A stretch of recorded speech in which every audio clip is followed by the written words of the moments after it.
Netflix is the perfect couple, and the reason TV was so poor in 2024, but we watched anyway. This year was defined by a host of average TV shows that were glossy and watchable enough but insubstantial and forgettable, as epitomized by the Nicole Kidman thriller. Here's why.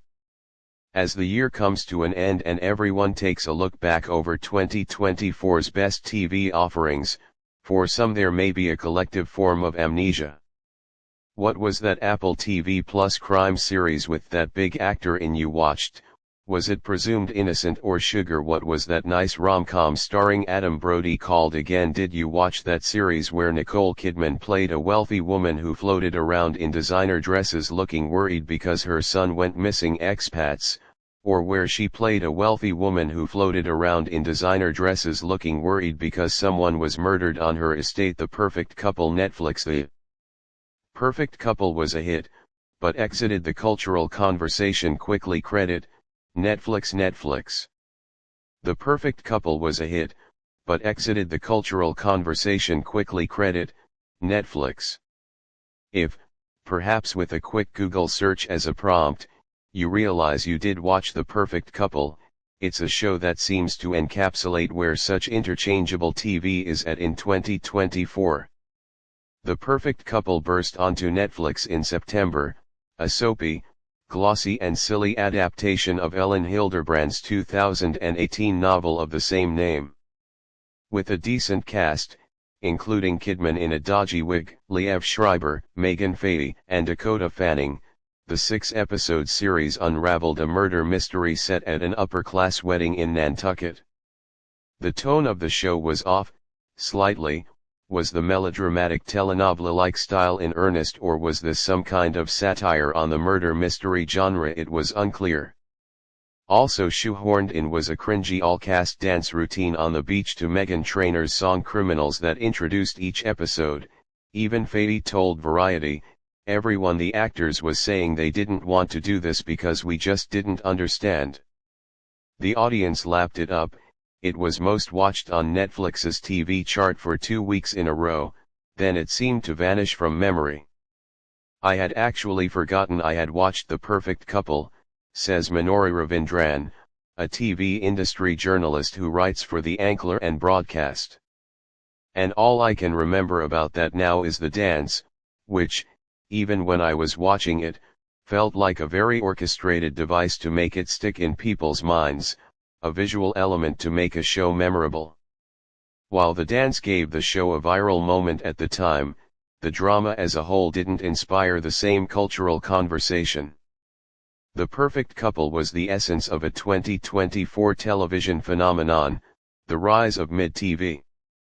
What is mid-TV? That term was first coined by New York Times journalist James Pony Wozik in a piece for the publication in April 2024, where he suggested that the so-called golden age of TV was over. Gone were the captivating and creative dramas of the mid-noughties that were a masterclass in storytelling, like The Sopranos, Mad Men, and Breaking Bad, which then led to streamers like Netflix and Amazon breaking further creative boundaries as they entered the market with shows such as Orange is the New Black, BoJack Horseman, and Transparent. Now, Pony Wozik argued, the small screen is increasingly being populated by shows that look good, are fun to watch, and often feature A-lister actors, but are the very dictionary definition of nice, and as such are instantly forgettable. Shows he placed under this banner include the likes of Apple TV Plus's Palm Royale and Platonic, Amazon's Mr. and Mrs. Smith, and Peacock's Poker Face. Pony Wozik expanded, mid is not a strict genre with a universal definition. But it's what you get when you raise TV's production values and lower its ambitions. It reminds you a little of something you once liked a lot.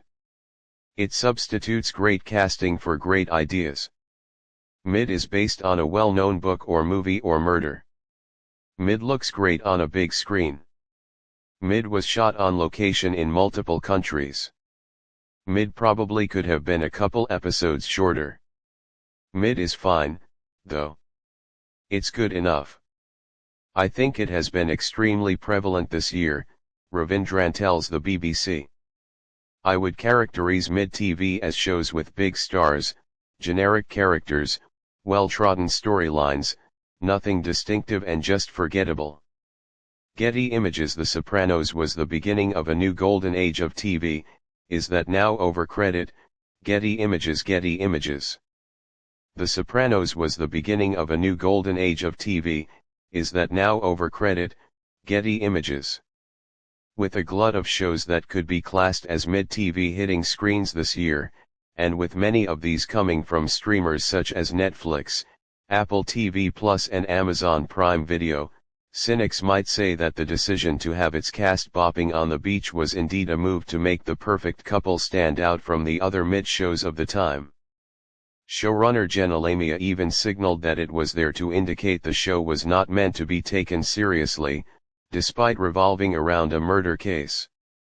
She told Tudum, Suzanne Beer, the director had this really brilliant thought that if we were to use a dance like that as the opening credits, it would tell people right away that, yes, this is a murder mystery, and yes, it's a thriller, but you're also going to have so much fun, so sit back and enjoy the ride.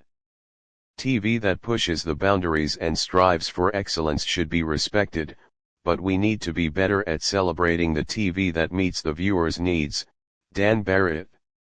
However, Ravindran believes that mid-TV is something that viewers themselves have identified as a phenomenon, rather than a concerted strategy coming from TV makers. I wouldn't say mid-TV is something the industry, producers, broadcasters, and streamers, are necessarily talking about, she says, but from an audience perspective, this is how it's received and it's quite right. Certainly, the idea that we are living in an age of mid-TV is supported by many of the tepid reactions to the TV year from critics. Inku Kong of The New Yorker says that until a few late arrivals at the end of 2024, I wondered whether I'd have enough entries for a conventional top 10 list, while Jen Chaney at Vulture said, it was surprising how much 2024 felt like an uneventful wake for the peak TV era. There was still great television, but there was so much more mid or meh television and far fewer exceptional offerings or moments when a critical mass of viewers seemed equally excited about the same series. On the other hand, perhaps mid-TV is not necessarily such a bad thing, argues TV critic and commentator Dan Barrett, who writes the newsletter Always Be Watching. TV is actually at its best when it helps serve the function that most viewers ask of it. They want TV to help them relax and unwind, he tells the BBC. While it's great to be able to sit down and really get stuck into a weighty, substantial drama, most viewing is done after a long day at work or looking after the kids. TV that pushes the boundaries and strives for excellence should be respected, but we need to be better at celebrating the TV that meets the viewer's needs by striking that delightful balance of being a bit smart, while also not being too taxing. Why creativity has declined. There are several reasons that we've seen so many of these distinctly average shows about recently, believe Ravindran and Barrett. The demand for such a high volume of content from the streaming services has resulted in a lot of money spent on TV shows that look amazing with lush production values, but are often created by writers with limited TV experience, says Barrett. It results in a lot of TV that isn't very memorable. The shows seem prestigious from the outset, but once you start watching, very quickly you realize they are 100-minute feature film ideas stretched out to 8 to 10 hour-long episodes. Netflix's Cows updated the Greek myths in inventive ways, and caused uproar when it was cancelled after one season. Credit, Netflix's Cows updated the Greek myths in inventive ways, and caused uproar when it was cancelled after one season. Credit, Netflix. On top of that, the straitened financial situation streamers have found themselves in recently has had an impact on the types of shows they choose to focus on. 2022 saw what bankers Morgan Stanley described to the Financial Times as the first streaming recession. In the first quarter of 2022, Netflix revealed that they had lost 200,000 subscribers, while in the second quarter of the year, they shed another 970,000, leaving them with 220.6 million subscribers in total. It was a really cataclysmic event for the market, says Ravindran. Wall Street began applying more pressure on profitability. Before that it was all about growth, load up on the debt and just see what happens.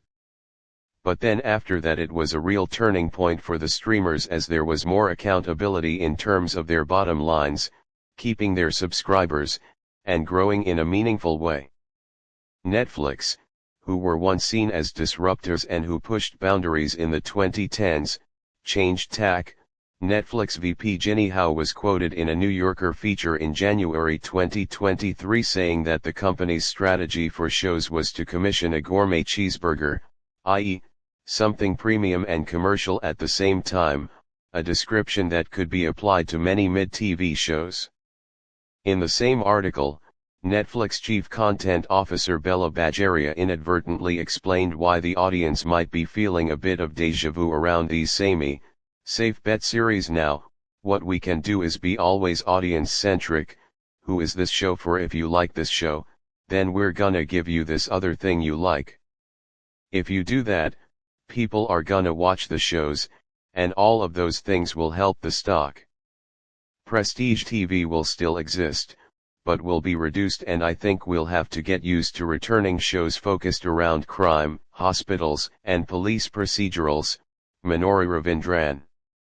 Alongside cutting down on password sharing and bringing in adverts, this risk-averse TV commissioning appears to be working for Netflix.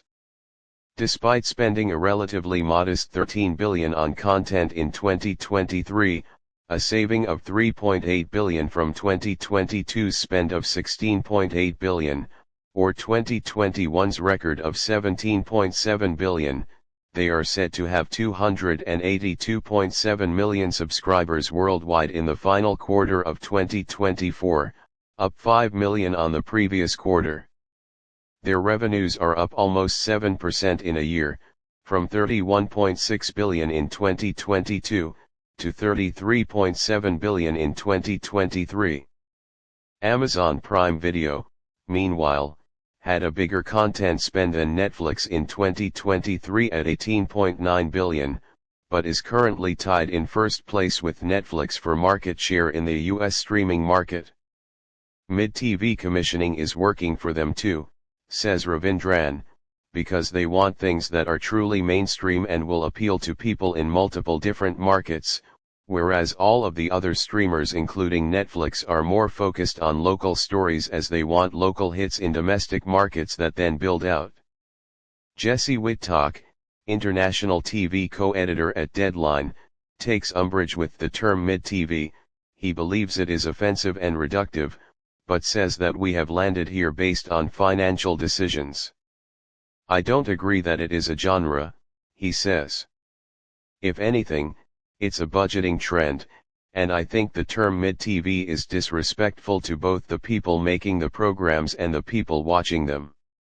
Apple TV Plus Jake Gyllenhaal in Presumed Innocent, one of a number of star-led projects that underwhelmed credit, Apple TV Plus.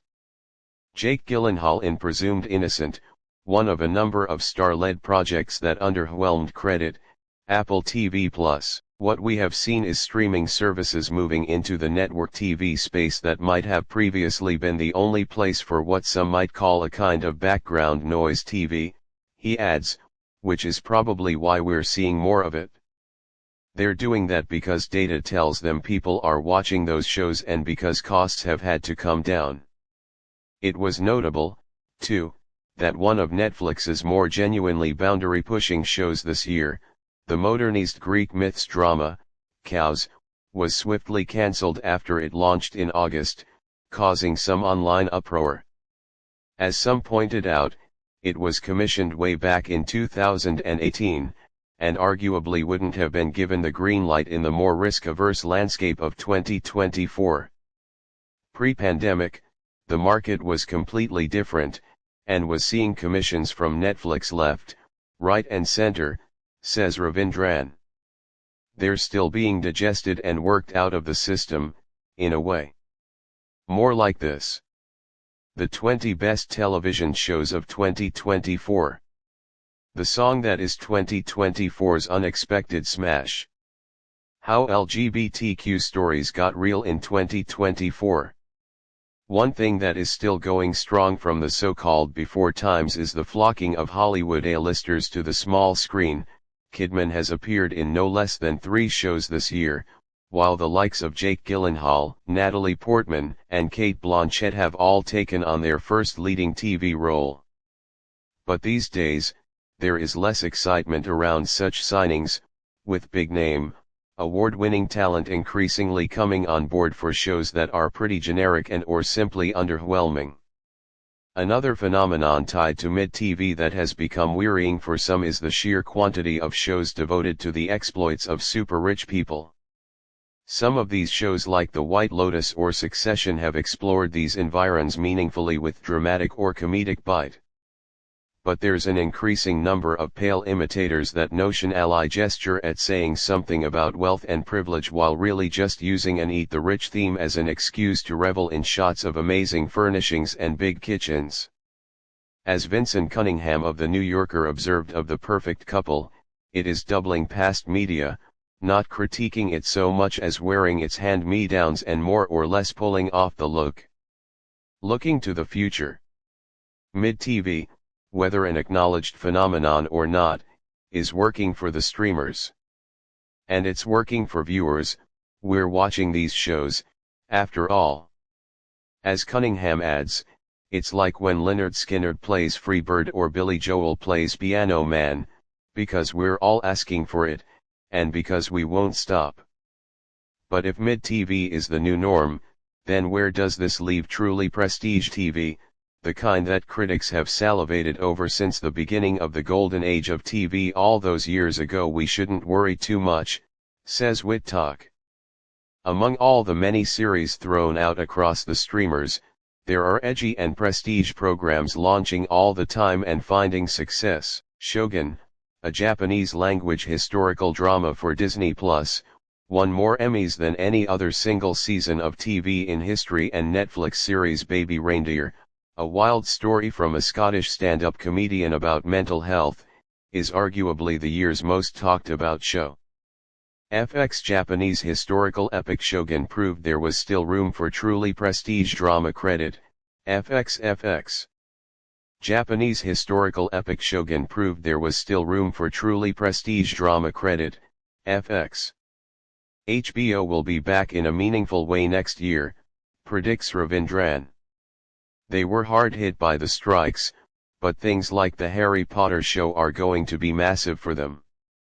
Prestige TV will still exist, but will be reduced, and I think we'll have to get used to returning shows focused around crime, hospitals, and police procedurals. Barrett agrees. The buzzword now is to make returnable dramas, shows that are more in the old-school episodic TV format where plots are established and resolved in a single episode, with viewers able to pick up a show at any episode and have a fulfilling viewing experience. Jackson McHenry of Vulture noted the move towards this format in his publication's end-of-year roundup, too, writing, "I've given in to the power of the procedural, and I think television has, too." This year, as prestige TV contracted, some television producers determined that the old ways might be better, so long as they're well written and well cast. Whether it's full of episodic procedurals or glossy but insubstantial miniseries like The Perfect Couple, it seems like we could be in for a less creatively exciting era of TV ahead. But if that's what audiences want, and what makes streamers financially sustainable, then critics' complaints may fall on deaf ears.